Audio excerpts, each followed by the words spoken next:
Algebra 2 Worksheet 32.2, number 21. This is the only one I'm going to do in this video, concept 20, where we're graphing these conic sections. So I'm going to take my time to look at this shape. Now, when you're looking at this equation, there's only one square term, which means it's going to be a parabola. So we'll start by finding the vertex, and then we'll look at the p-value and try to go from there. The vertex, remember the opposite of this with the x goes first. Minus 1 becomes positive 1. Positive 3 at the y becomes negative 3. So our vertex will be right 1, down 1, 2, 3. Now since the x is squared, that's like the normal parabolas that you grew up with, that you've always graphed. So it's going to be either vertical or horizontal. Or sorry, vertical going up, or going down. Now since that negative is there, that tells us it's going to go downwards.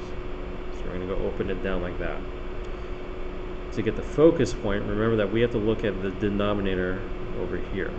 This is the same thing as 4 times 1, which means our p-value is a 1, which tells us that we only have to go one spot, one space, for the focus and the directrix. Now because of how I drew it, it's a little hard to see there, but there's my focus point.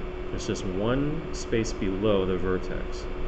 So if I go right 1, that's positive 1, and down 4, there's my focus point, 1, negative 4.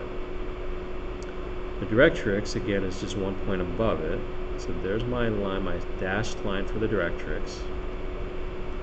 That's going to be going through the y-axis, so our directrix will be y equals, and that's going through negative 2, so that's negative 2.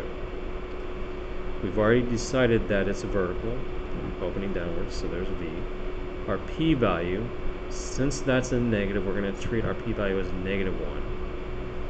Our axis is the last thing.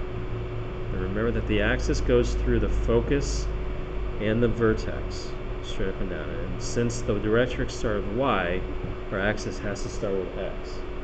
So our axis will be x equals, and we'll look at where it's going through on the x-axis. That's positive 1.